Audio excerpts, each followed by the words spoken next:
I really don't know if he's trying to gaslight me right now, or if he's mistaken, but there's no way around this. Like, this is such a massive convenience. Batman literally blocked his face right before the bomb went off. No, he actually did it. He actually brought up using his hands to cover his face. SK actually, he did the thing. When he's gliding, deploys a parachute to land on a bus, it snags on the bridge and he smashes his head against a steel bar. It's actually not his head. If you slow down the footage, you can see that it's his chest area, which is better equipped to take hits than your face. Festival. I don't know. You have to be so charitable to defend this plot armor. Their links will be in the description. So, a couple years ago, I saw the stream breaking down The Batman, where they pretty much concluded that the film was in the middle of the road. Nothing bad or anything, but around the 5 out of 10 ballpark. I've heard the arguments, and respectfully disagree with them. I think The Batman is the best comic book adaptation out there. Okay, already we have reason to pause. So, when you say the best comic adaptation out there, what comic is it adapting? Like, not only does the movie not need to be a comic book adaptation for it to be a good movie, I mean, X-Men 2 isn't adapting any particular comic storyline. It's just authentically representing characters from the comic books in a completely different context, and it's heralded as a great movie, and for a good reason. So, the idea that you even need to be a good adaptation, it just doesn't hold water. But then, coming to the Batman specifically, like, which comic book is it adapting? I heard all the talk that it's supposed to be, a loose, at least, adaptation of The Long Halloween. But, okay, full disclosure, I haven't read that comic, but I'm pretty sure it's not an accurate adaptation. I mean, if it is, it's a pretty bad comic book. I mean, just to make my case clear right here, I do not believe The Batman is a good movie. Middle of the road? Maybe. You could call it middle of the road. I'd call it mediocre. And not just from an adaptation point of view. I mean, The Batman is a bad adaptation of the character of the Batman, regardless of what comic book storyline in particular it's adapting. It's a bad adaptation of the character, and it's a poorly written movie. The stakes are weak, the Riddler's plan makes no sense, Batman as a character has no agency, and he kind of just fumbles from plot point to plot point. And when you dig into it, it's so obvious how the writer is just steering everything to make things happen at the expense of, the character's agency and especially logical integrity. But, I mean, I'm kind of giving away my hand here at the beginning. I really don't like The Batman. I went to see it in the cinema, and I was just disappointed. Just utterly, utterly disappointed. I mean, the movie's called The Batman, and I was sitting there waiting for Batman to show up, and he just never did. But yeah, we'll get into more as we're going. If this is how the video is going to start, that he's saying that The Batman is the best comic adaptation out there, we're not starting on solid ground, because this raises the question, what is it even adapting?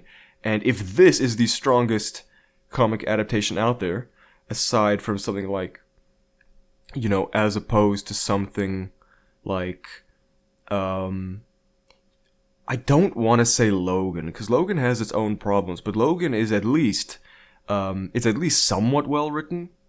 It's definitely better than The Batman. But even Logan, it's this completely unfaithful adaptation of Old Man Logan, the comic. And I have read that comic, just for full disclosure. Going into the movie and not seeing a mob of mutant, incest, Hulk creatures ruling over America was not that disappointing, because I understood that the movie was going for something different. So this idea that it has to be a faithful adaptation, or an accurate adaptation, to be good, just doesn't hold any water. And it especially doesn't hold water for The Batman.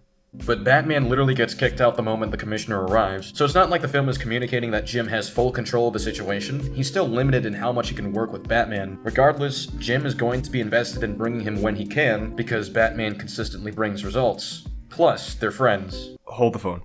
I understand he's responding to EFAP here, so just in case it wasn't clear, this is a reaction to a response to a commentary on the Batman. We got 3 layers of reaction going on here, so if you enjoy this type of content, then subscribe, plenty more to come.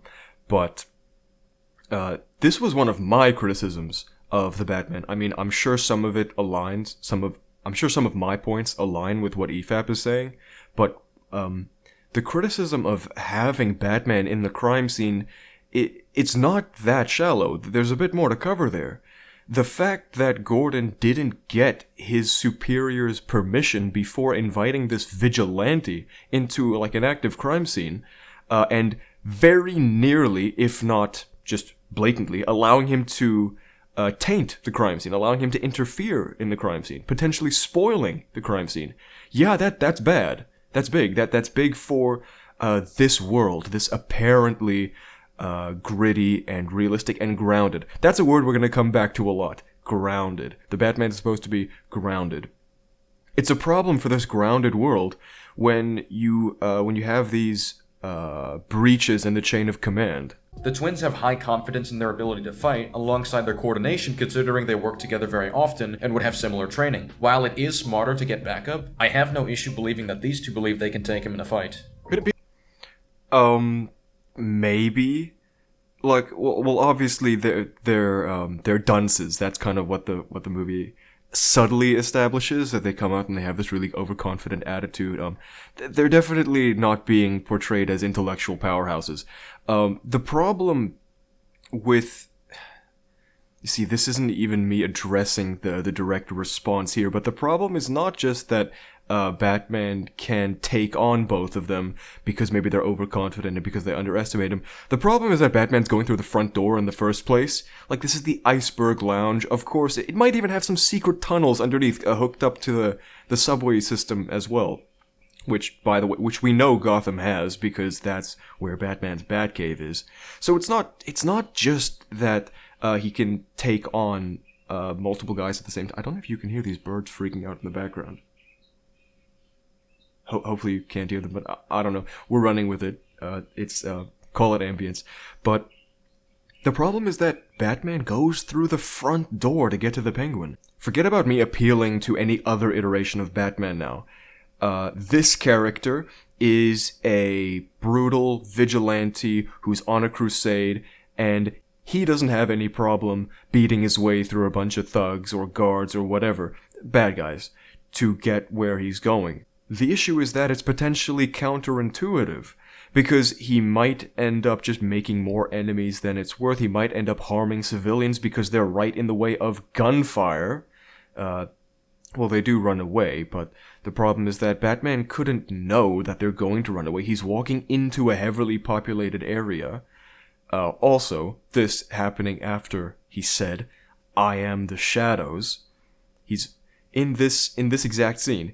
He is not the shadows whatsoever. He goes through the front door, he walks through a bunch of people. I think a lady in the background says, "I saw the whole thing," referring to the fight he had with the twins.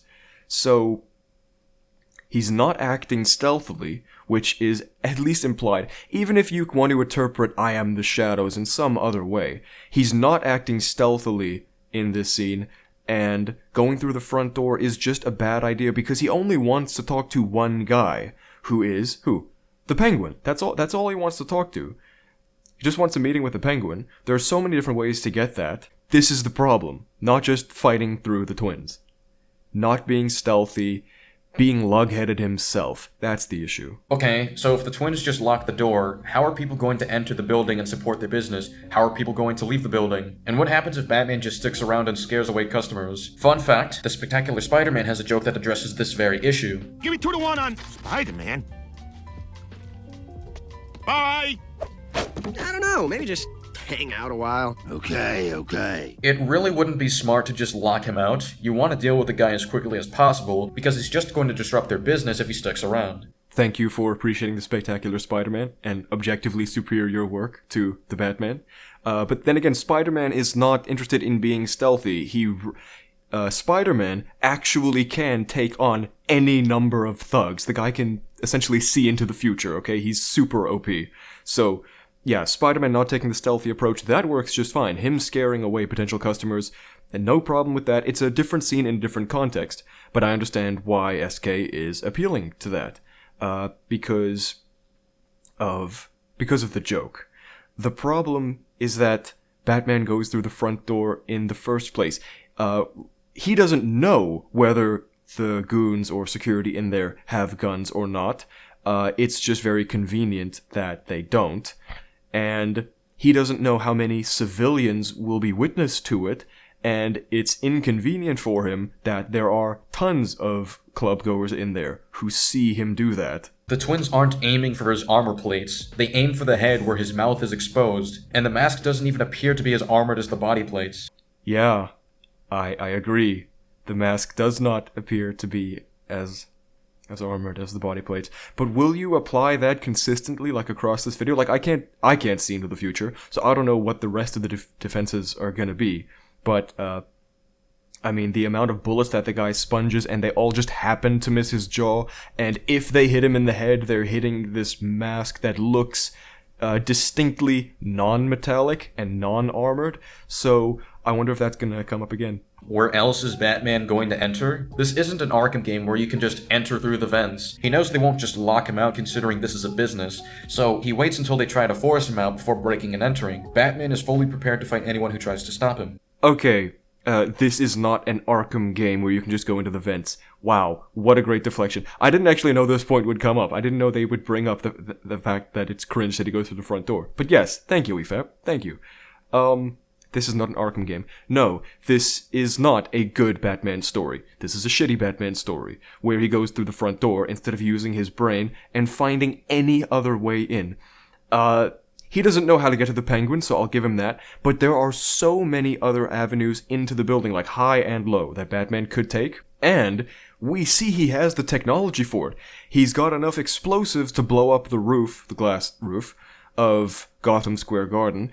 He's got the grapple that allows him to get up, and he's got this other type of magnetic line technology that allows him to descend at a rapid rate. So up, down, through, either way, Batman can do it, and he's supposed to be the Shadows. Kenzie only pulls out a gun after Batman does all of this, and even then, he gives him a warning before doing so, and even then, we can see what Kenzie sees in this next shot, and nobody is in the background from the angle Kenzie is standing. The twins do shoot Batman from behind, but nobody is in front of Batman besides Kenzie, and while that is risky, this is their one chance to get the drop on Batman with their guns, and it's easier to shoot a target that doesn't see you coming as opposed to having one that is moving. Most people are out of the way by the time either of them shoot guns. That is a fair point. I'll grant that to him.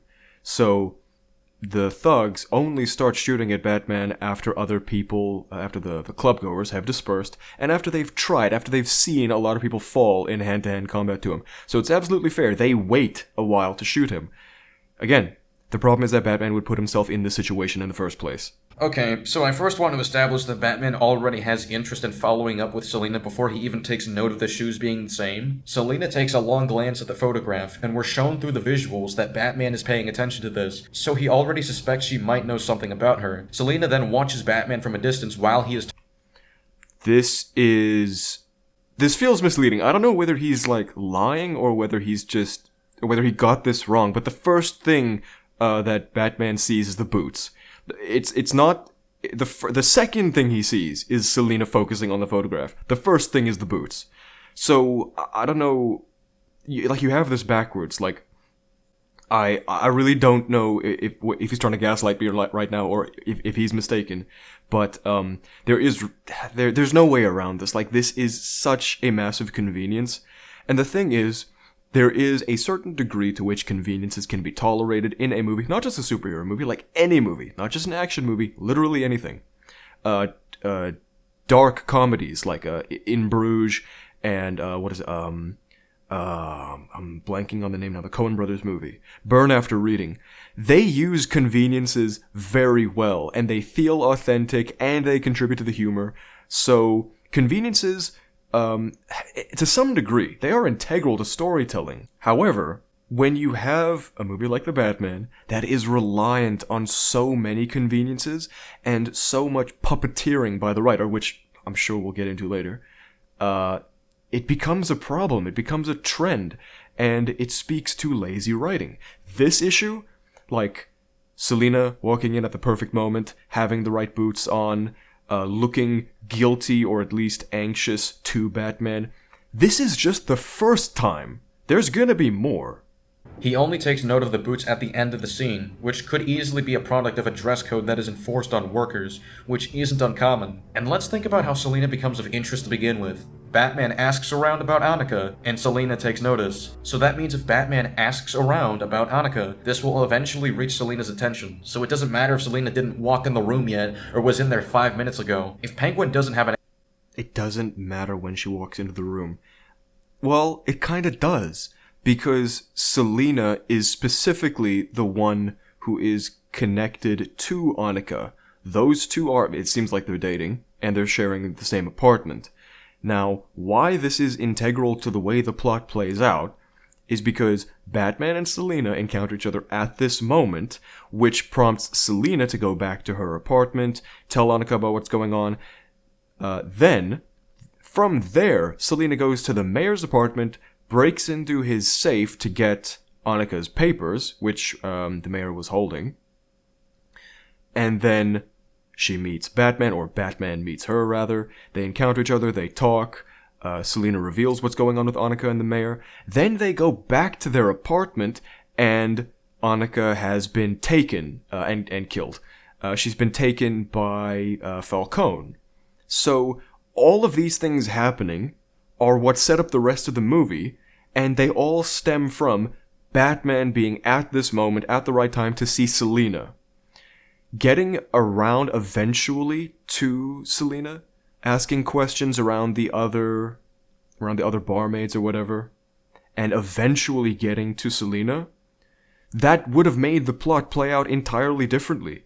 It is necessary that from here, Selina goes and talks to Annika, they go to the mayor's apartment, so they are not there while Falcone is finding and taking and killing Annika, and then they come back. All that is integral to the plot, and it happens because of this convenience. Drinking late and are worse at keeping secrets. In fact, this can happen to people who are drunk. We also see them drinking at the table. It's clear to me that the DA wants to vent his worries about the Riddler, and is easy to take advantage of while he's high. Yes, that's possible. Yes, we don't know how drops work, and yes, they're drinking as well.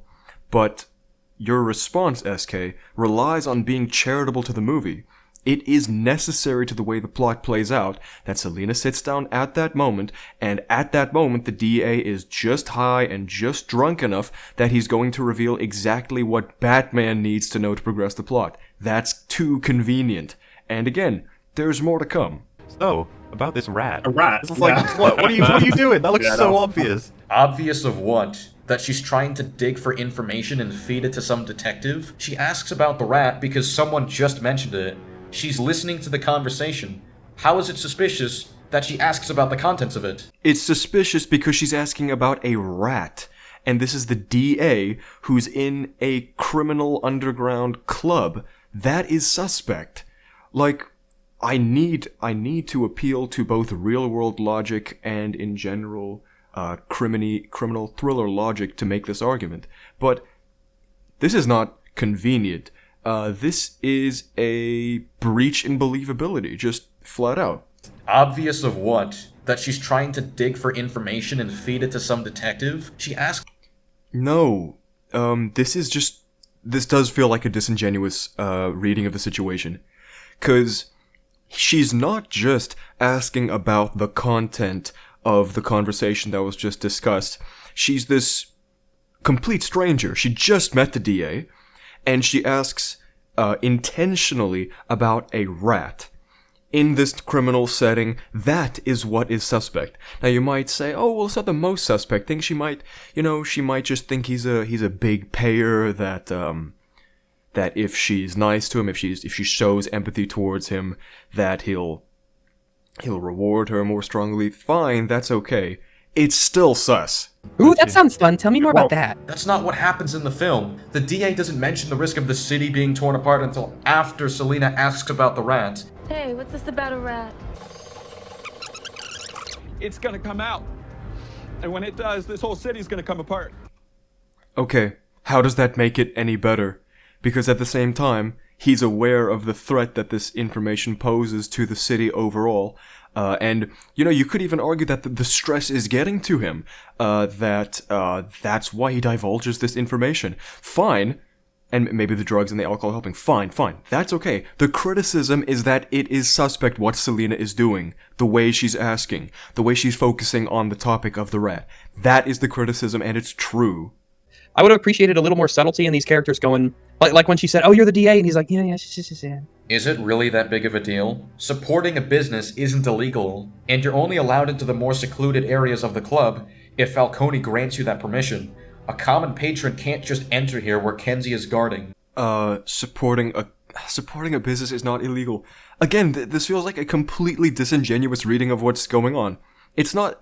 The DA is in the know about Falcone and the rat and this whole criminal underworld. He would absolutely know that the Iceberg Lounge is this hotspot for criminals and thugs and ne'er-do-wells. So he's not just supporting a business, he is affiliating himself with a criminal enterprise. He knows that. We know that because we watched the movie. Seems like you're the one who doesn't know that, SK. There's a reason he instructed the DA to point at the letter. It's so that everyone knows that the Batman is wanted. If the police go against the Triggerman's orders, then the obvious outcome is that he'll blow up the DA.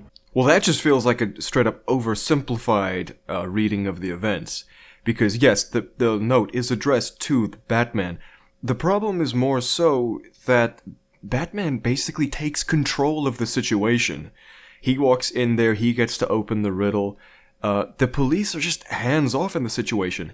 My criticism is as simple as there are proper channels to bring the Batman into this situation where a terrorist is addressing letters to the Batman. There's a right way to do this. The movie portrays the cops doing it the wrong way. That's the criticism. Yeah, he blows up within like an inch of Batman. Yeah, that one was This is one of many examples, unfortunately, in the film of a substantial plot armor. Plot armor is when characters survive or progress in the story based on inconsistencies. Batman surviving this bomb isn't an inconsistency.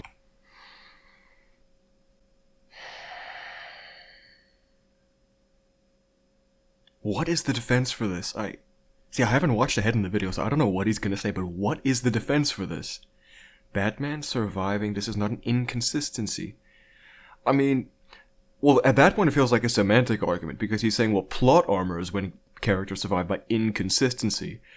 I wouldn't define plot armor that way, and I'm pretty sure EFAB isn't using plot armor that way. When they say that him surviving this bomb is plot armor, they mean he only survives this thing that should have killed him because he needs to stay alive to progress the plot. The plot is keeping him armored. The plot is shielding him from damage that should be lethal.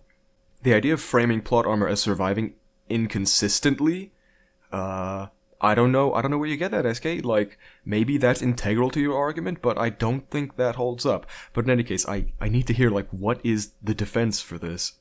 Batman is infamously known in media to have armor that is more advanced than we'd expect in the real world, as well as tech in general. There's no armor that will protect you from bullets as well as Batman's does. It doesn't exist. Batman is shown taking hordes of bullets without being pushed back. Another example of this kind of creative licensing is found in the Dark Knight trilogy, where Batman's cape is capable of gliding him around the city in a decently accurate fashion. This doesn't exist in the real world. Arkham Knight takes it to another level. Well, Mr. Wayne, let me walk you through it. The outer and inner layers of the bodysuit are made of a titanium-dipped tri-weave. It's between those layers where things get interesting. Okay. The Arkham games, they're not flawless. They definitely have problems, and absolutely they have plot armor, but this super advanced high-tech batsuit that Batman has, by the way, this is the latest game, the final game in the Arkham series, where he has the most advanced armor of any of the iterations. This is not what... Robert Pattinson. This is not the armor Robert Pattinson has. He has something it looks like he's welded together, essentially. It looks very makeshift, and, but like, let's not let SK derail it, okay? Let's not let SK detract from the real problem. It's that the bomb goes off right in his face. His eyelids and his mouth are exposed to it. Like, I don't care how many slow-mo shots you show me of him using his forearms to cover it. That's not how defending from a bomb works. He wouldn't have been fast enough to do it. seriously, like, if I get someone reacting to this video pointing out, no, look, he's covering his face with it, that doesn't matter. How do you think a bomb works?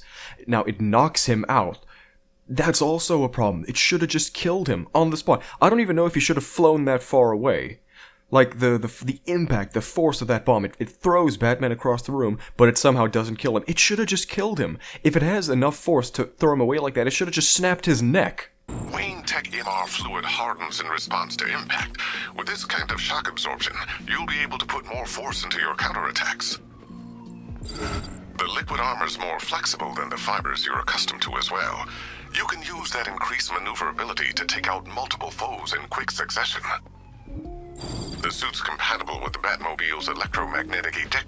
Okay, what is the point of showing all this? Like, I've seen this sequence I don't know how many times because I love the Arkham games and I've replayed them a bunch. But what is the point of showing this? This is not the suit we're dealing with in the movie. Mechanism too. You'll fly out of that thing like a bullet from a railgun. Speaking of which, the new grapnel launcher will pull you skyward just as fast.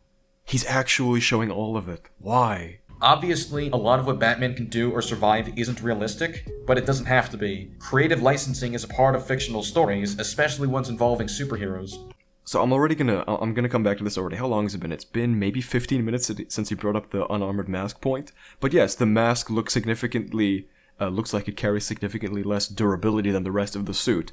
But that's where a lot of the lethal force of the bomb would be directed. His face, his jaw and eyelids specifically.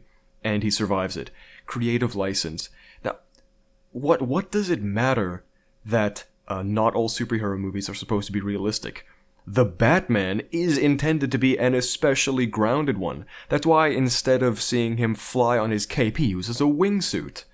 His armor, not just his plot armor, but his plot armor as well, his Batsuit armor is one of the least realistic things about the movie. It is one of the most suspension of disbelief breaking things of the whole movie. Matt, yeah, the heat and the concussive force and it's not good. So I just don't know why they don't make it like duck or hide behind his cape or whatever, like something. Batman literally blocked his face right before the bomb went off.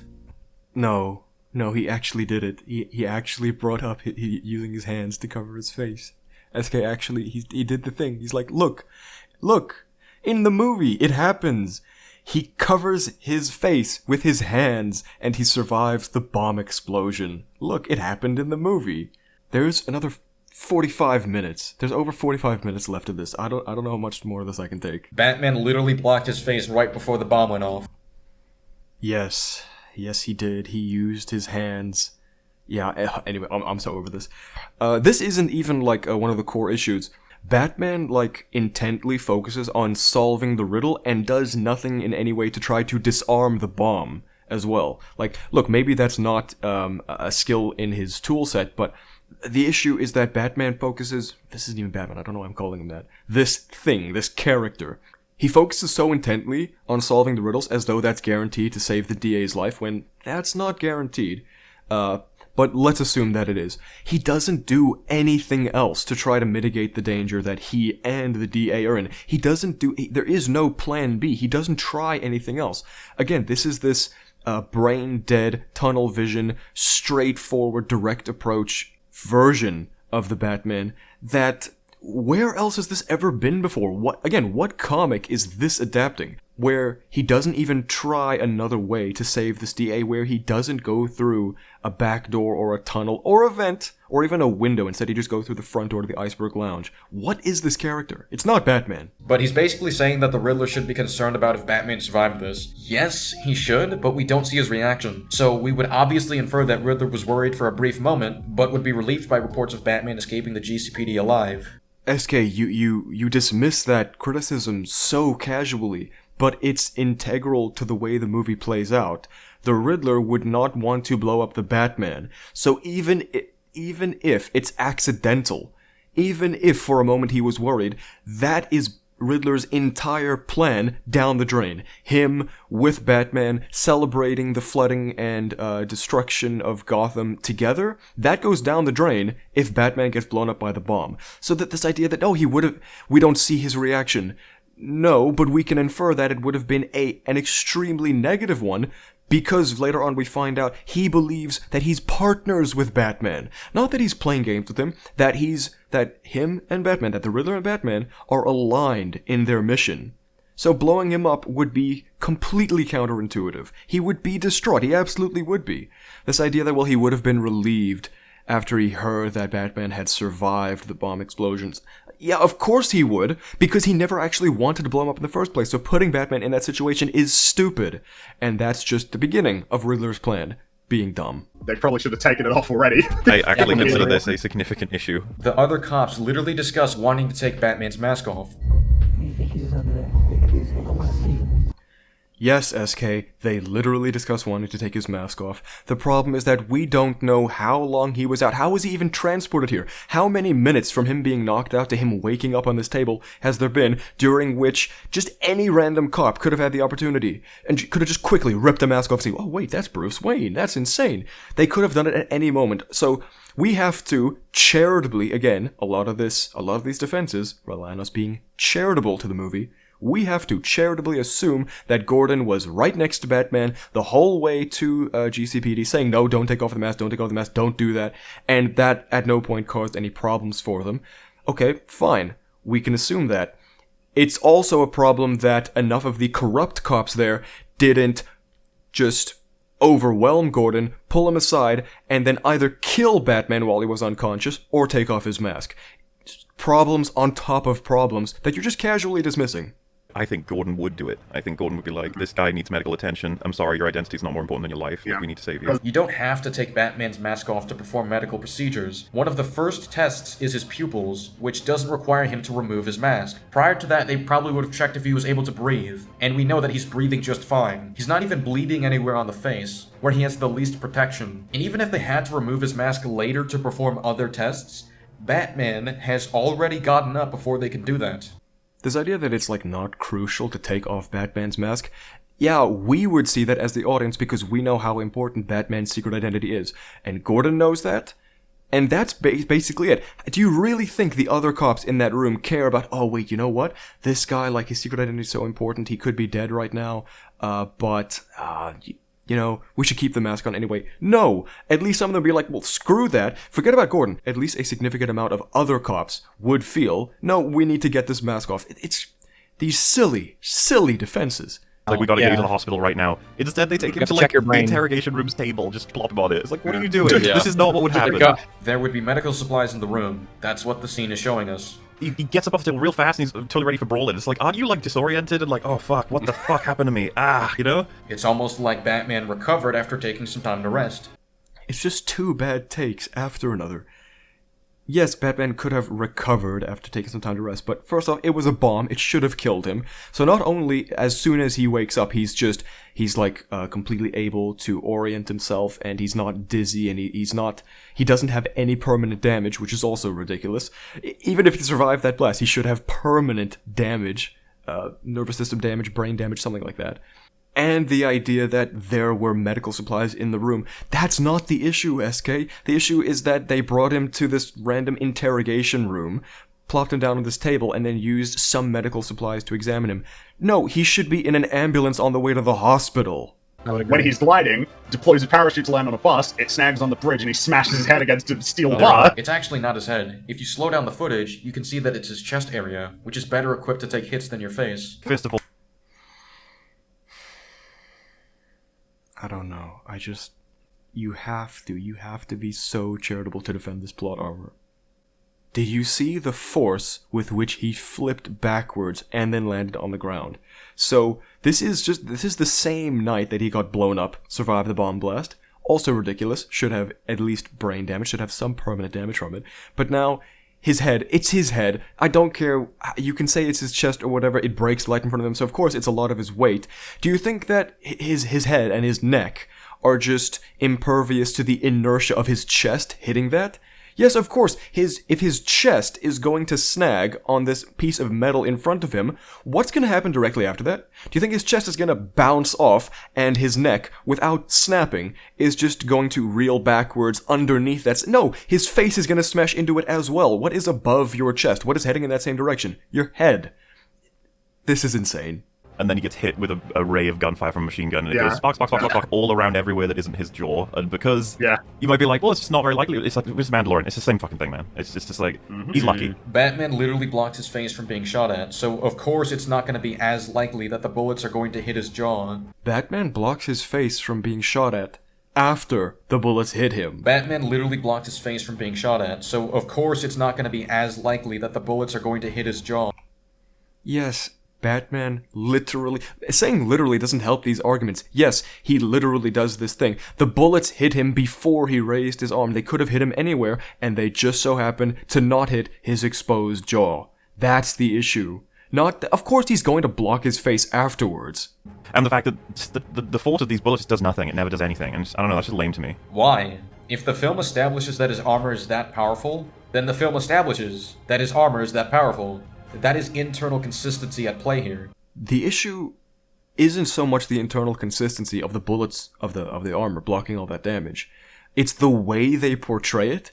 It's specifically that there are these hails of gunfire raining down on Batman, and they always miss his exposed face. Not only that, maybe they'll get to it later, but in the scene where he's, the second infiltration of the Iceberg Lounge, where he gets out the elevator, and there are these goons packed tightly around him, we see that the bullets ricochet off of his armor. That's how strong his armor is. His armor doesn't just catch the bullets and drop them. His armor ricochets the bullets, and those bullets don't bounce off and hit any of the guards packed tightly around him. That happens in the movie. Internal consistency is not the issue. The issue is plot armor. The issue is that the bullets just so happen to never go to his face. Batman goes to chase Penguin, which means that he's left his friend with all of these gunmen who are showering his concealment, because a car is not really covered. Behind a car door, which is bad enough. He's behind a car door and part of a car, who's being showered with automatic machine gun fire, and he leaves him there to go chase Penguin. Batman turns on his vehicle so that Penguin's goons are drawn off of Jim, and this does happen. As soon as he inches closer with the Batmobile, Penguin tells Kenzie to get the money, which implies the next step for Penguin's goons is for them to escape. These gunmen are literally being scared off by Batman so that Jim has a chance to leave. The gunmen are being scared off by Batman so that... Well, no, the criticism stands. We don't see what happens directly after that, and Gordon is left there, alone, behind bad cover, with a bunch of goons with fully automatics. Like, that's happening. But also, it is absolutely a valid criticism that Batman teleported over to the car. He did. If you look at the geography of that whole encounter, he would have needed to, like, dive roll or grapple up to the building. He would have needed to go through the goon's vision cone in order to get to the Batmobile, and he does off-screen. So, yeah, that's actually a nitpick. That can count as a nitpick, because... I mean, you can imagine that happening in all sorts of ways, and I wouldn't say it's as integral to the story progressing. I mean, it is necessary to what's going to happen next. But, like, if I'm not going to die on the hill that, oh, that's actually, like, a legitimate flaw. No, that's a nitpick. It's not a grave issue. It is a legitimate flaw. It's just a really tiny one. The fact that Batman goes across all those goons' visions to get to the Batmobile, yes, that is a problem. And the fact that he leaves Gordon there against all those goons, yes, that is a problem. Regardless of how many of Penguin's goons Batman himself attracts with a car, it's still a problem. This is just maybe one of the lesser problems on the spectrum. I was curious about this cars aren't bulletproof point, so I looked up if cars can be bulletproof, and the first thing I see is a site that showcases videos of armored cars going through ballistics tests and grenade tests with 100% passenger survivability. And when I told my friend Batnik about this point, he found this with just one Google search. And even if we ignore the real world, this is literally appealing to reality by claiming that cars can't be bulletproof because they aren't in the real world. It doesn't matter how many studies you look up about cars being bulletproof. It's like, sure, I'll grant you that police cars are more likely to be bulletproof. That's not a 100% of the time standard. Some cops use civvy cars, unarmored, just with maybe a police radio in it, just so they can blend in better. They're not all going to be driving around in armored cars. But let me grant you this, SK. It's Gotham. Gordon probably drives an armored car. That's fine. He still only has a pistol and is essentially abandoned by Batman against a bunch of goons with fully automatics. That still happens. Here's the part that really fucks with me. It sucks to say, because everyone adores the shot, right? The shot's awesome. It's hard but- not to think about the screams in the No, background. no. Those people behind were either injured by the crashes, in which case you send medics for them, or ended up suffering from burns, in which case you send the fire department. Regardless, Batman can only wait for people to put out those fires or give medical attention to the injured. There isn't much he can do outside of calling it in. Batman would have told Gordon about the crash if Gordon didn't already know, so he would be able to send fire and rescue here. We don't even see Batman leave his vehicle immediately after the crash. It takes a good 15 seconds before we see him leave, so we can reasonably assume he would have contacted Gordon and given him an exact location. On top of this, he needs to ensure Penguin's capture. If Penguin leaves, a lot of this is for nothing. Wow. This is leaning away from charitable to straight up disingenuous. The issue is not that the screams in the background could have been ameliorated by calls for the fire department or medics. No. The issue is that Batman, the character who does not kill and is supposed to be this hero of justice and helping out the civilians, the innocent people of Gotham, he deliberately wreaks the havoc on the highway. He gets into this chase, surrounded by innocent people, and bashes into other cars, and just literally uses a tanker as a ramp, ramping through, driving through, flying through the fire and the flames to get to the Penguin, and then we don't see him taking any care for the people who are... Forget about burned and injured. They're dead. There are dead people behind him.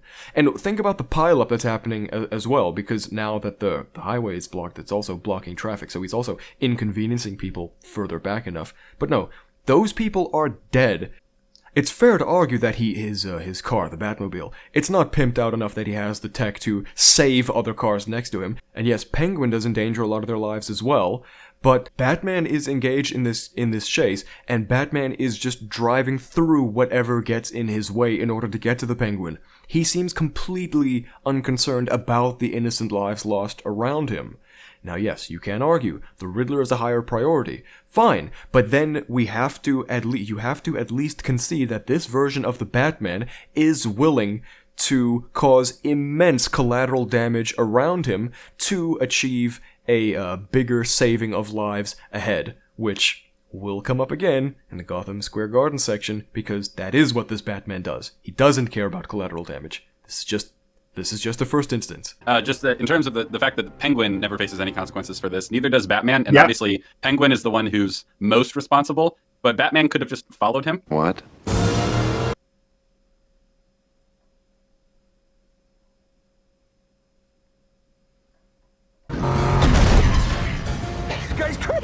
I'm very glad that SK included the clips of Batman's car obviously being faster than Penguin's, and all Batman does is bump him in the back instead of doing a pit maneuver, which this Batman absolutely would be capable of. Okay, I'm gonna do it. I'm going to appeal to third-party material because I feel like it's necessary.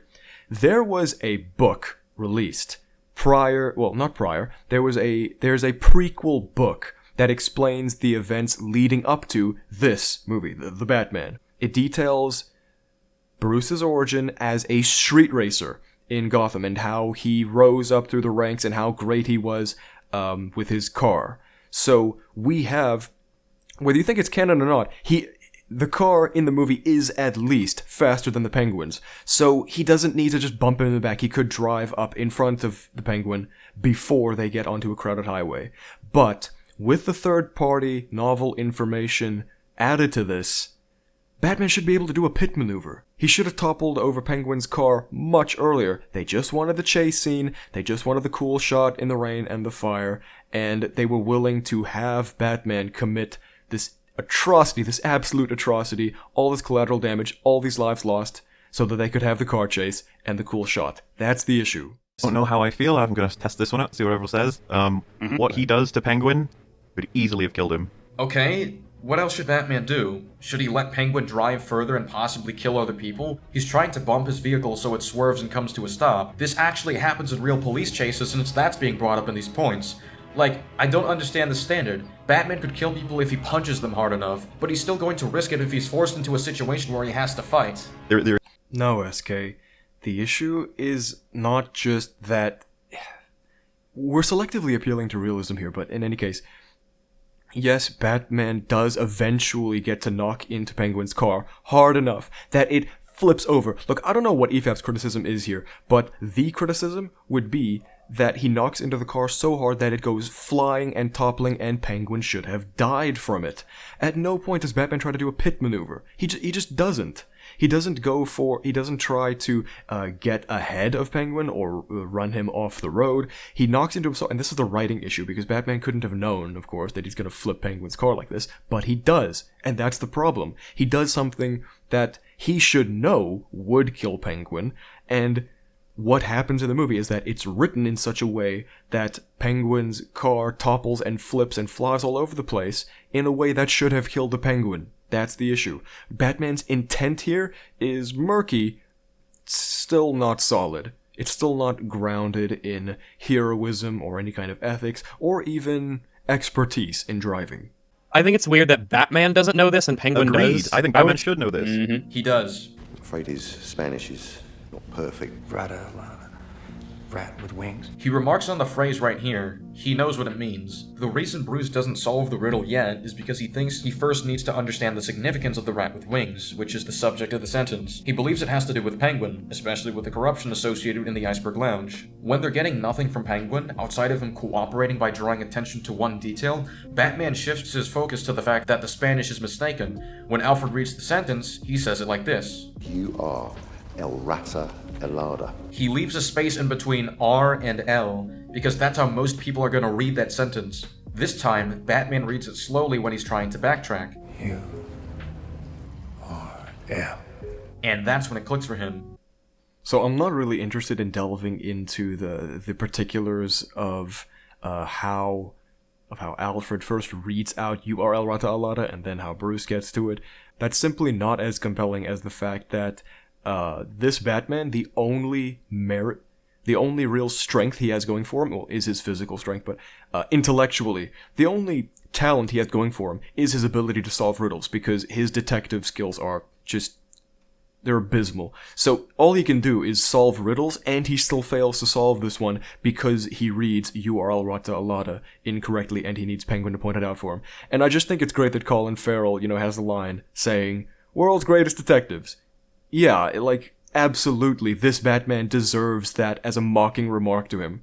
I mean, the whole movie, the Batman, it's very subversive, it's very critical of the character of Batman, such as the line at the end where the one terrorist says, "I'm vengeance," hearkening back to that being Batman's line in this movie. That he actually ended up having a more negative effect than a positive one. That's just another example of how this movie seeks to undermine the myth of the Batman. But this particularly, I think it's funny because Colin Farrell is a great actor and his delivery is good, but calling him world's greatest detectives, calling him and Gordon world's greatest detectives mockingly, it's absolutely deserved. This Batman, he's only kind of good at solving riddles, and he even failed to do that here. Could I just make the argument he doesn't want to screw around if he's got this opportunity to interact with the Riddler, that he wants to play it as straight as possible to extract as much information as possible? I think that to have a conversation and no language to imply that is lucky.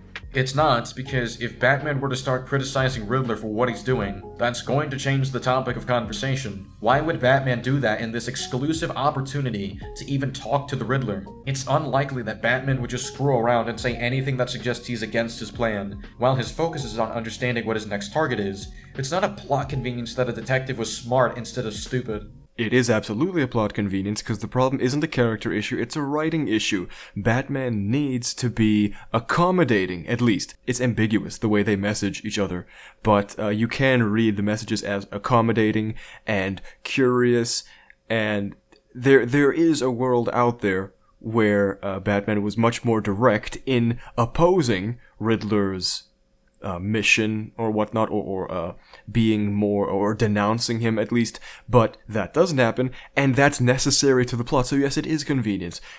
And again, this maybe it wouldn't be such a problem on its own, but we're dealing with so many conveniences, one after another. We're dealing with so many layers of manipulation from above, from the invisible hand of the writer. It all adds up. Again, you can do that while also implying this thing. If you're arguing Batman's position right now in his head is, I don't want to anger him, but we are antagonists to each other. Like, Batman's perception of Riddler and him right now are that I'm trying to find you to stop you. Riddler's perception is you are my teammate and I'm slowly giving you the clues to figure out this whole thing. That doesn't add likelihood to Batman voicing any implications that he's against what Riddler's doing. It's completely pointless to voice that when both of these characters, from Batman's perspective, already know which sides they lie on, and Batman's focus is using this rare opportunity to get information out of him. And even then, Riddler pulls an amazing Lucas and tells him goodbye. Goodbye. Well, the issue isn't Batman's intention. Batman's intention is irrelevant. The fact of the matter is, it's just very convenient to the way the story plays out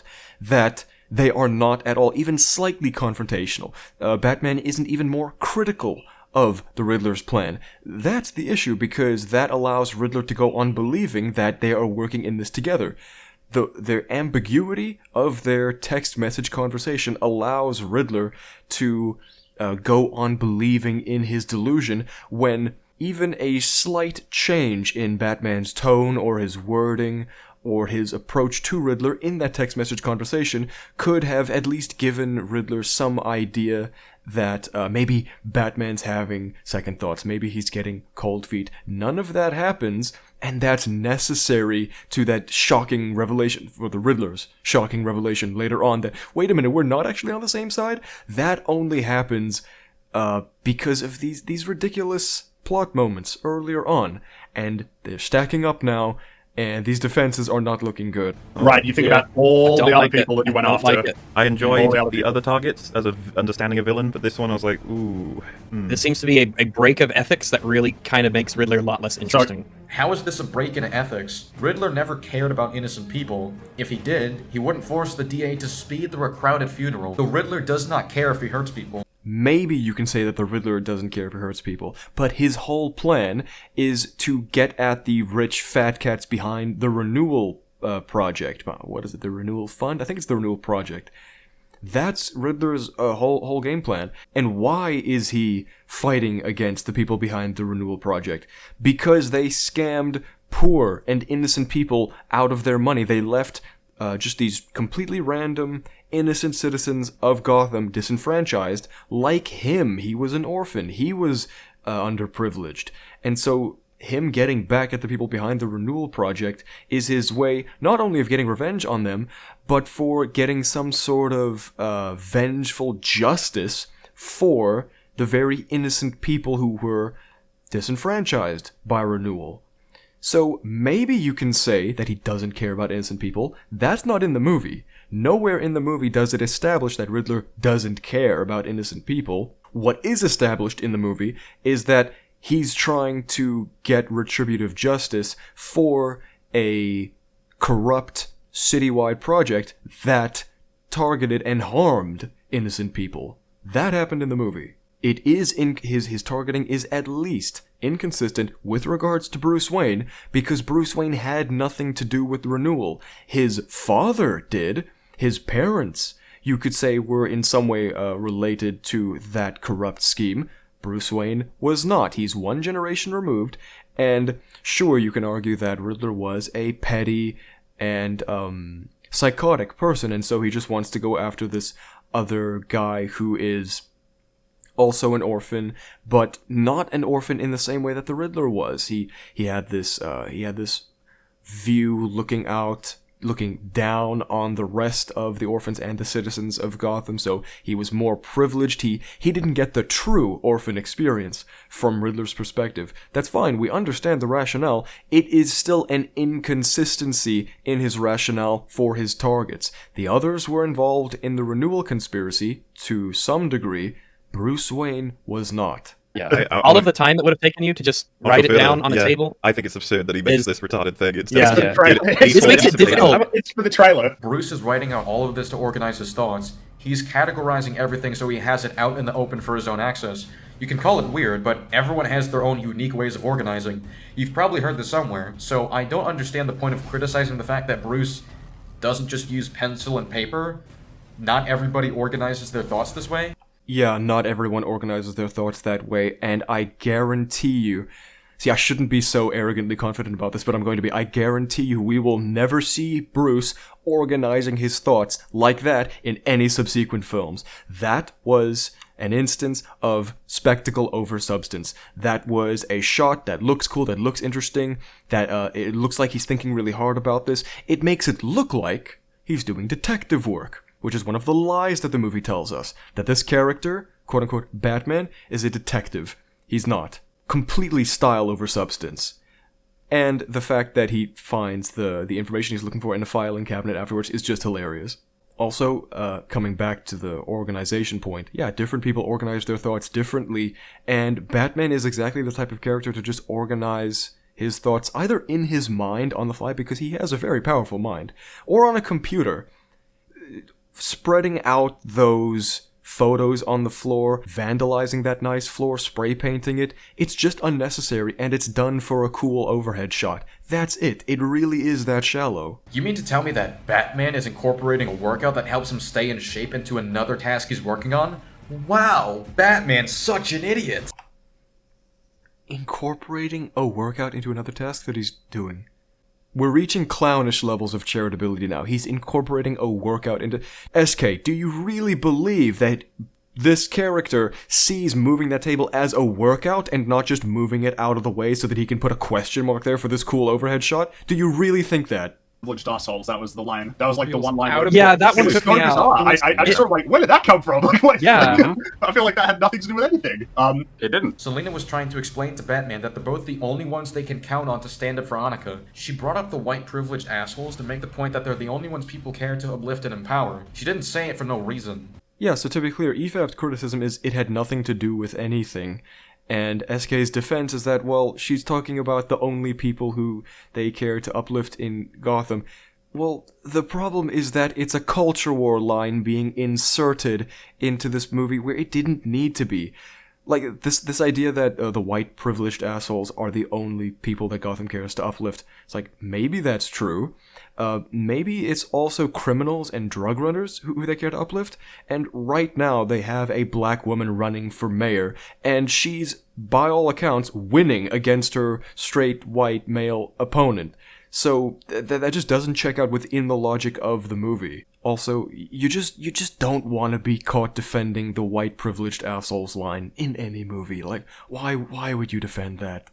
I think it's just that there was nothing in the film that was talking about the idea of like racism being race until she brings it up. Like, it was mainly it was all about like power and right government officials and senior people. Yeah, it's about the abuse of power, which is what racism commonly entails. History tells you that. It was barely about gender either. So. Like, it wasn't even about like privilege, really. It was more just abuse of power, institutions. There was stuff about privilege earlier in that scene where you're talking about how people clearly grew up rich and things like that, right? I'm fine with privilege just comments. I'm not Batman, fine he with clearly grew up rich. The white part is super awkward. Why is the white part awkward? That's simply implying racism exists in Gotham City. I don't know how that's awkward. It ties into abuses of power. Oh, he's actually like doubling down on defending the white privileged assholes line. He's actually doing it. It's cringe because it's this modern culture war lingo that's being injected into this movie. And by the way, it's the only mention of racism in the whole movie. This privileged black chick in a movie with a black woman running for mayor, calling out white privileged assholes. It had no need to be there. They just inserted for brownie points, and you're defending it.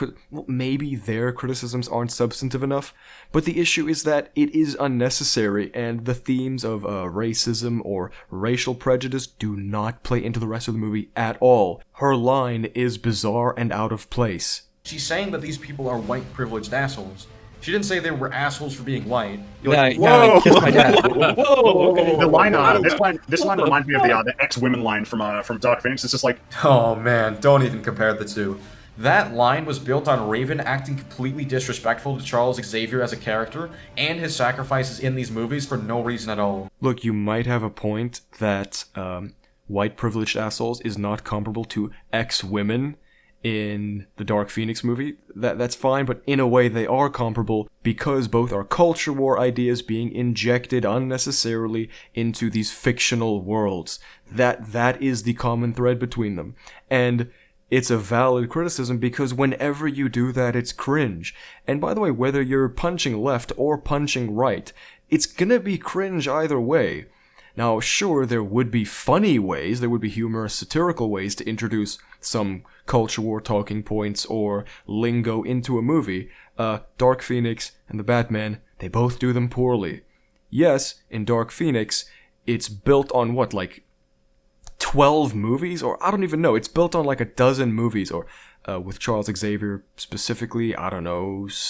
It's built on a whole history of movies before it, and Jennifer Lawrence's character in that scene was disrespecting that entire legacy. Yes, that's different to what's happening in The Batman, but they're both cringe. Not equally so. Raven's line was worse, I'll grant you that. Selina's line is no better. What kind of threw me off was like the scene begins and it's like, wait, you didn't do the light? No? Did you? No? And I was like, whoa, anybody can just walk up there and turn the light on? Like, oh, Yeah. damn. It was Selina that turned on the bat signal, not just some random person in Gotham. And she's literally known for sneaking into places to steal things and has plenty of tools for traversal. This isn't a case that anybody can just break into the bat signal. No, it absolutely is. The bat signal is not secure. It doesn't matter how good Selina is at infiltrating places. It doesn't matter that it wasn't some random person and that it was Selina.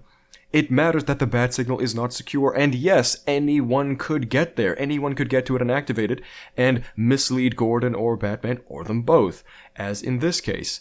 It's just really weird to me. It's been years since I listened to this episode of EFAP with their criticisms, but I'm sure that, like, EFAP must have come up with some less substantive complaints. Like, they must have some ideas that are easier to pick apart and to dismantle and to oppose. It's just weird that SK is picking all of their criticisms that hold up under scrutiny. He's choosing to target all of their valid critiques of the movie. The lift itself has security measures. You can't just activate it without a code or something. Catwoman literally uses a tool to snatch a combination lock, so she does have experience bypassing security measures. And even then, if the signal does get compromised, just build a new one at a different location. It's not this huge deal if it gets destroyed. Batman could still contact Gordon in other ways. Okay, hold the phone. There's so much to pick apart here. Maybe it doesn't matter if the bat signal gets destroyed. It is a problem if it can get activated and lead either Batman or Gordon or them both into a trap. That is an issue. Also, I want some receipts. Where is this code that the elevator takes? Where are these security measures? We see it has, like, a gate. Like, for all we know, you open the gate, you get in, and you hit a button, and you get taken to the top. Even if there's a padlock on the gate that you need a key for, that's not security, it's the bat signal we're talking about. This is a vigilante who's trying to clean up the streets of Gotham, and the signal that calls calls his attention to that building is protected by a padlock. That's not secure. She then slowly puts her leg in prep to push it forward to kick him. Then she looks at Batman and says something, and then she kicks him. I was like, dude, the second she lifted up her leg, Batman should be pulling it back. Yeah, absolutely. What do you think she's gonna do? Yes, Selina is slowly putting up her leg, but if Batman makes a sudden move, she can react by kicking off Kenzie anyway. That's why Batman approached it with caution and focused on preparing his grapple gun so he could catch Kenzie. No. He didn't approach anything, he just stood there and watched as Selina prepared to kick the guy off a building. He's not only can he overpower her, he definitely has faster reactions than her, so he could easily have just held her or shoved her to the side and grabbed Kenzie before she kicked him off. He didn't do that. It's just a dumb moment. Like, this is a nitpick, but defending it is not just a nitpicky. Defending this is just so absurd. And to be fair, this is early age Batman, so I'm totally fine with him not being as accomplished or experienced in that regard. But I guess I don't know that tanking, like, can last for a lot of scenarios, but not, I'm gonna climb out of the elevator and just walk toward all the people with machine guns. Like, okay, that's just stupid. So it's stupid for a character with heavily bulletproof armor to get the drop on a bunch of guys in the dark who can only defend themselves with bullets. Okay. Yeah, it is stupid because he just walks towards all of them, and the film lightly establishes he has a no-killing rule, but I'm glad we're finally coming to this. He doesn't care about all the bullets that are ricocheting around to the guards that are just feet away from him. And the bullets just happen to not hit him in the face. All they would need to do is aim high, and they don't. So it's blatant plot armor, and it's a stupid plan from Batman's perspective. It doesn't matter how bulletproof he is, he's leaving his jaw exposed, and for whatever reason, the bad guys don't think to aim there. How can you defend this? just in case it wasn't apparent what the issue is, Penguin is definitely in jail now. If he wasn't before, he is now. The cops don't work for Falcone anymore because he got exposed. Penguin didn't get exposed and still has corruption within the police force. So even if Penguin was taken in, that same night was the night Riddler flooded the city. So how the fuck is Batman walking around and being happy pally with the cops that has access to the Riddler? Yes, Wow, we would yeah, eventually yeah, have to come back yeah. to this. Fuck is this happening?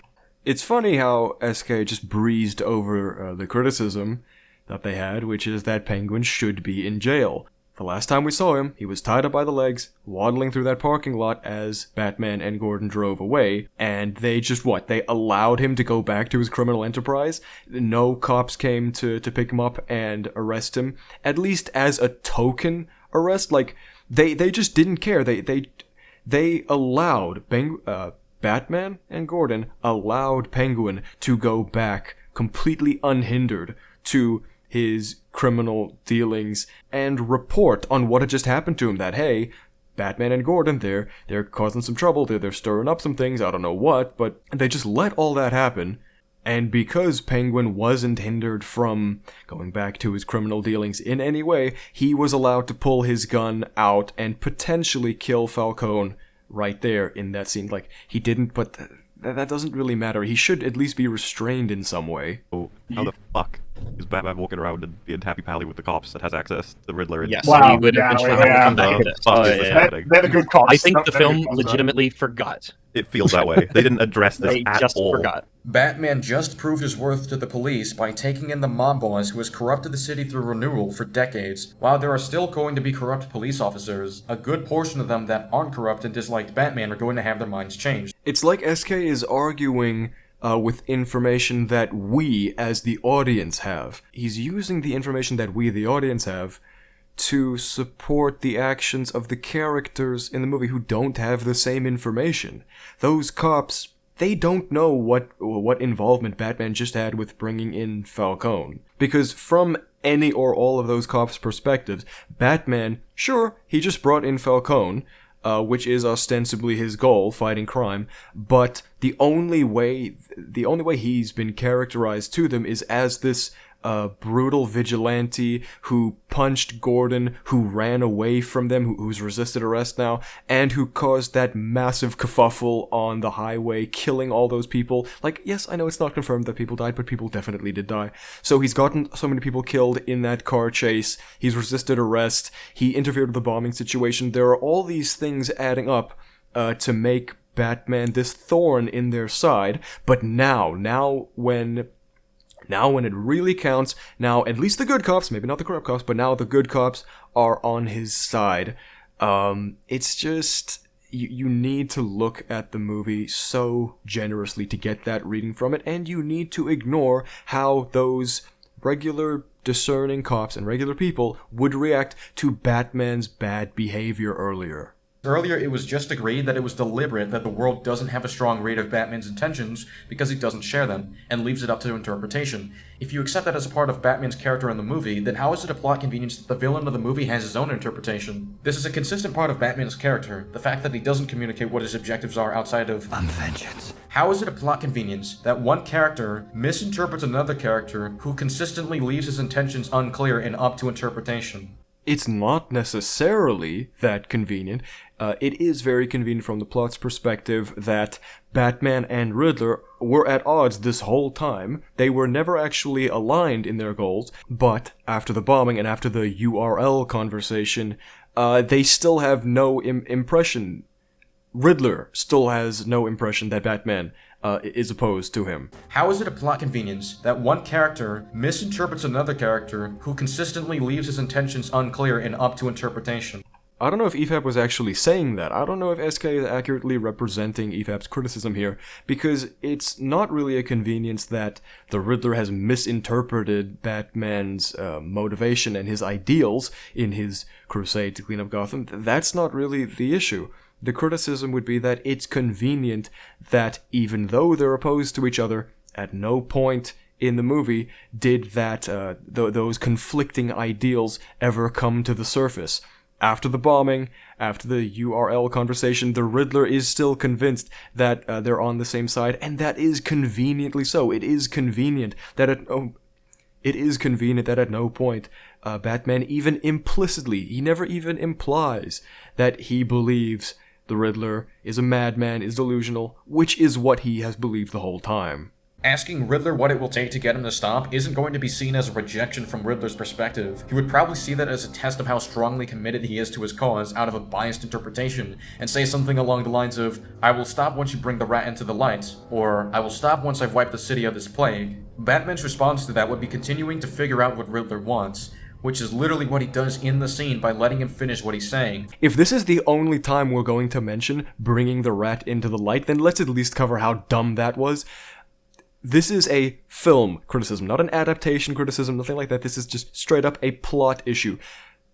All of the riddles were in some way, had some kind of like double meaning, had some path to understanding and interpreting them and solving the riddles in kind of clever ways, most of the time at least. But bringing the rat into the light, it turns out that bringing the rat into the light means bring Falcone out of the Iceberg Lounge's front door under this specific street lamp. How is Batman supposed to interpret it that way? Bring the rat into the light. Literally, bring Falcone under this street lamp. Maybe EFAP doesn't cover that issue, and maybe SK is just not willing to defend that, because it is absolutely indefensible. It is an inconsistency in the way the riddles are structured throughout the movie, and it's just dumb as fuck. So how would verbal specification benefit Batman from his perspective? It just so happens that many of Batman's actions align with what Riddler wants. How would verbal specifications benefit Batman? I think this is underpinned SK's defenses, like throughout this video, but it doesn't hold up under scrutiny because we're not making the argument that Batman's intentions are being judged here. It's not that Batman's intentions, that what Batman chooses to do or what not to do, that's not the issue. The issue is above, or rather beneath that. The issue is the writing. The issue is that the plot is only allowed to take the course that it does because Batman needs to just so happen to conveniently not contradict or not oppose any of the Riddler's motivations. Listen to how casually SK says this, but this is the issue. Trying to stop his plans. So how would verbal specification benefit Batman from his perspective? It just so happens that many of Batman's actions align with what Riddler wants. Yes, that's the criticism. And I'll add on to this by saying that even if Riddler was given hints of rejection, his first response wouldn't be to accept it. When Batman gave him a downright, explicit rejection, he was in denial and tried to argue with Batman on it. We've been doing this together, you're part of this. Yeah, I don't think this argument holds up. This is the breaking point when they're actually face to face, when they're actually finally having a solid conversation. The issue is that when you're like appealing to this idea that the Riddler would have denied any kind of opposition earlier in the movie, well, that doesn't happen. That's not in the movie. At no point does Batman give any kind of soft opposition, not even any kind of implicit confrontational attitude towards Riddler's goals and motivations and his schemes. So it's just so late into this story that finally Batman is openly, verbally, vocally opposing the Riddler, that now he denies it for a little bit. He's honestly more surprised because the Riddler again was under this delusion for so long. Arguing from Batman's intentions doesn't make sense. Arguing what Riddler might have done in those hypothetical scenarios if the story were better written, it just doesn't make any sense. That's not the movie we got. Being smart doesn't mean you don't have emotional blind spots or are incapable of looking over things out of bias. Yes, this is all true, and it doesn't address the issue of how convenient it was that all of Riddler's blind spots and all of his misguided ambitions lead the plot in the direction it went. That is the fundamental criticism, but I don't think SK is going to address it. Funnily enough, when the cop saw him and was like, what are you doing here? I thought we were doing something else. I didn't realize the whole reason that cop exists is to put Batman onto the fucking case. I was just like, oh, that sucks. Yeah, I thought, which causes kind of more problems. He's so fucking lucky that this cop isn't the kind of cop to be like calling back up and being like, Batman has broken into the fucking evidence place. He's doing all kinds of shit. Yeah, because he shouldn't be working with the police anymore. Batman already helped prove his worth by taking in Falcone. This was explained already. Even if we're giving that, let's grant that, fine, the most charitable version of him proving his worth to the cops by taking in Falcone. Sure, okay, but now, every time he's come to a crime scene before, Gordon has been there with him, And this time he's there alone. There's one cop who just so happens to... It's Martinez. It just so happens to be one of the cops who was on Batman's side. It could have been any cop. It could have been a cop who just so happened to be under Penguin's control. But instead, it just so happens to be a cop who is leaning positive, who has positive feelings towards Batman, and one with a cousin or uncle or whatever who was a carpenter who can point out the significance of the carpet tucker to Batman. I mean, really what we're looking at is Batman should not have gone to that scene without Gordon. He shouldn't have been granted access to Riddler's apartment without Gordon present, but he is. He shouldn't have a lot of the cops on his side because of his previous actions, but it just so happens that Martinez is the one there, and Martinez has positive feelings towards him, and Martinez can point out the significance of the carpet tucker to him. It's all these things layered on top of each other. I think it makes a lot of sense why a police officer would know this, as opposed to the rich guy who has a butler clean his house for him, but we'll proceed. There we go. I brought this up in my video. I brought this up. SK is making the meme defense that in my video, how was it, like over a year ago. So, here's the defense, right? It makes sense that Batman didn't understand that was a carpet tucker because he's rich and he gets his butler to do everything for him, okay? Here's the issue. We have it established much earlier in the movie that he is so good with tools and with building and with crafting that he's pimped out his own car, his own suit, and made these customized gadgets for himself. Now, he has all of that. He has all that knowledge to him, but he doesn't know what a carpet tucker is. It's monumentally dumb. And at this point, I want to give up on the video because the carpet tucker is probably... Riddler's plan is bad, but I think the carpet tucker is the least defensible thing about the movie, because Batman should have immediately known what it is, and Batman's unawareness of that carpet tucker is what leads to the bombs blowing and flooding Gotham, and that could have been avoided if Batman had just seen that note and be like, wait, I know what this is immediately. Maybe now, with all the cops here, now we should dredge up this carpet and see where the bombs are located, and then we can rush to defuse them. So, look, I know I don't like pointing out hypothetical scenarios that could have happened, but I'm not appealing to something that could have happened. I'm appealing to what should have happened. What should have happened is that Batman should have known immediately what that tool was and what to do with it, because it was attached to the riddle, and for some reason, none of the other cops, even Martinez, didn't point out at that point, yeah, that's a carpet tucker. It just happened late enough after Riddler had been informed that, Batman's not actually on his side, after their encounter in Arkham, that he goes back to the apartment, finds the carpet tucker, and then the bombs have already blown up, the city floods, and then we get the big showdown to Gotham Square Garden. It's all so dumb. Now you see, SK, he actually made the defense that I made fun of. He actually posited the defense that I made fun of in my video, so I feel like I don't need to keep going, but I want to hear his defense for Batman blowing up the ceiling in Gotham Square Garden. I really want to hear that. Can I also clarify, he didn't expect the forensics team would check the fucking carpet? Where does Riddler say that? I thought Riddler was expecting Batman to figure it out, then come to Riddler about this as opposed to evacuating the civilians like the police would. Arkham would be safe from the flooding while Batman and Riddler get to enjoy their revenge against the corrupt city. Whoa, okay, so I'm not gonna let him breeze over that. He just pointed out how Riddler's plan was for... Listen to what he said. What was for Riddler and Batman together to enjoy the flooding of the corrupt city. No. Who would have suffered from that? The innocent people disenfranchised by renewal. Not the fat cats up in their ivory towers with insurance, okay? It would have been the innocent people that... Like, SK just breezes over how ridiculous Riddler's plan is, but I really want to get to the bombing defense. They should have found it when they first got to the apartment and turned everything over. Oh my god. There are mountains of evidence to look at besides this one carpet where everyone is going to be standing on while investigating. Sure, they did leave the scene, but they aren't aware of Riddler's endgame, so therefore they don't believe the situation is super urgent. The carpet tucker could very well just have been sitting in the middle of the room, sitting on the desk. No, it was attached to the letter inside the cage that he used to torture Commissioner Savage. So that's... Oh wait, no, was it just the Batcage? No. It wasn't It wasn't the saw trap with the rats. No, but in the cage with the bat is this letter addressed to Batman. That's where the carpet tucker is. So of course this tool has some extra significance. Of course this tool means more, or at least means something different to all the other evidence all around, and they should have paid more attention to it. Weak defense.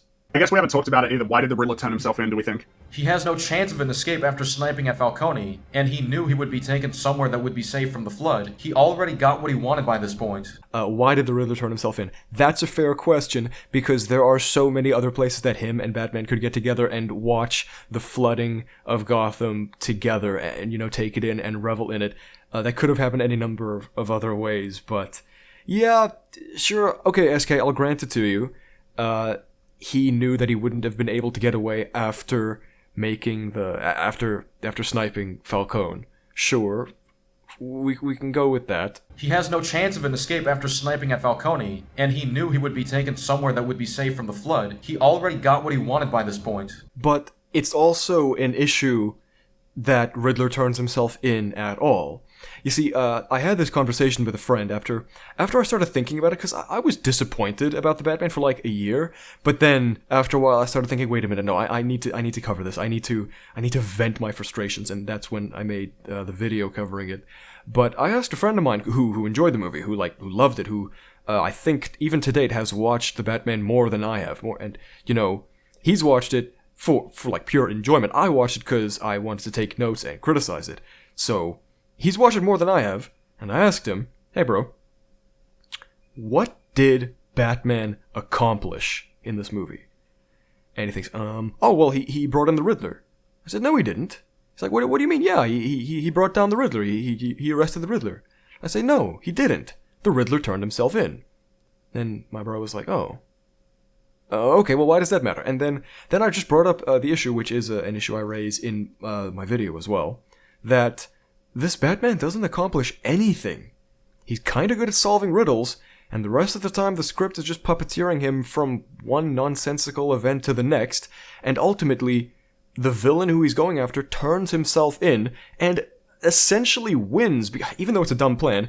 Riddler wanted to be sent to Arkham. The only way Batman wins against the Riddler is by not rubbing his face in it, but by hitting him, by confronting him with this revelation that no, they were never actually on the same side. Their goals were never aligned. That's the only victory that Batman gets over Riddler. Just shocking him with this knowledge that they were never on the same side. And Batman doesn't care about that. He doesn't care about what this demented guy thinks in his head. He cares about saving people, and he fails to do that because of the carpet tucker, which is just such a stupid point to defend and such a stupid thing to hinge the whole movie on. He doesn't bust the Riddler. He doesn't save any of those people, and he doesn't even arrest the Riddler himself. This Batman accomplishes nothing. By the end of the movie, we get this message that he now knows how to improve his approach moving forward. He now knows what changes he must make in his approach to crime fighting, that he must also represent hope to people and not just vengeance to criminals. So that's okay. He doesn't accomplish anything. And this is just me interjecting one of my criticisms in here. Like, I understand SK isn't making this defense, but I feel like pointing it out in any case. And again, where do you want the Riddler to go? The police will just catch him anyway in the examples given. Okay, this doesn't feel like it's that worth addressing, but the Riddler could have gone anywhere, and he could have had a different plan. Instead of using like his own physical body from that apartment to snipe Falcone. There could have been an explosive, there could have been a piano hanging from a string or something. He could have had one of his goons set to take the fall, because like a bunch of them know they're not gonna get out of the Gotham Square Garden attack like unscathed. He could have gotten one of his goons to snipe Falcone instead while he was waiting somewhere to meet Batman, in private. Like, this, like, what else do you want Riddler to do? He could have done anything that doesn't involve him taking the fall and enjoying the spectacle of seeing Gotham flood from a prison cell. How would Riddler even know which areas would be 3 feet deep before blowing up the seawalls? And how would Riddler get there without the police going after him? Oh wait, that's why he allows himself to be locked in Arkham, because he knows Arkham is one of the safest spots in the city. It doesn't matter how safe Arkham is, it's still a problem that he's not free there. He is arrested, he has lost his freedom, he has willingly sacrificed his freedom, and gone to a place from which he wanted to enjoy the flooding of Gotham with the vigilante who absolutely would not get sent to prison. Like, it doesn't make sense on so many levels. Did he really anticipate and want to be sent to Arkham? Did he really want that? What a dumb plan. Why did Riddler flood the city? Now, most people wouldn't need this explained to them, but in the odd case of it... Jokes aside, he wanted to punish the city for its corruption, especially for how it affected Riddler. He also wanted to make a name for himself in the process, so he does have a major effect on the city's history. I need some receipts. I want some references to the actual movie. Where is this scene that Riddler says he wants to punish the city in all? He's obviously going after the corrupt officials behind the renewal plan, but the people who he actually harms with his plan are the civilians who were disenfranchised by it. They'll remember me now. Riddler wants the attention that comes with his actions. He wasn't doing it for the people. He was doing this for himself, in his own satisfaction to be gained from the situation. If he truly cared about the city, he would have just shared all this evidence years back, instead of hiding it through all these riddles. He wouldn't be going after Bruce Wayne for reasons based in jealousy. He wouldn't go after the mayor under the belief that she's just like every other politician who gives false promises. False promises of renewal? We'll give them a real change. Now they will spend their last moments wondering... It's absolutely fine to bring up the fact that Riddler wanted to make a name for himself, that he wanted to finally get some attention, that he wanted to get notoriety and be acknowledged by the rest of the world. That's great, but he didn't do that by just going after anyone. He specifically went after the people behind the renewal conspiracy and was trying to get revenge on them for a wrong that they had done. Justice was part of his plan. So what justice is he doing by flooding the parts of the city where innocent civilians live? He's just making things more hard for some of the very same orphans who grew up in conditions like his. By the way, is it not a little dangerous for Batman to set off tons of explosives on a glass roof and then drop down? Yeah, that's a little dangerous. You know what's very dangerous? Not getting in the quickest way possible, since Riddler's goons are literally seconds away from starting a mass shooting. Yes, we finally got there. Okay, I know I paused him in the middle here, but I'm gonna let him continue, but I need to address that already. What's more dangerous than blowing up that roof and raining down those massive glass shards on civilians? What's more dangerous than that? Not getting in the quickest way possible. How can you call the planting of all those explosives on that roof and destroying it, causing these massive explosions, attracting all that attention to yourself, how can you call that getting in the fastest way? Like, watch that scene again. I'll play it.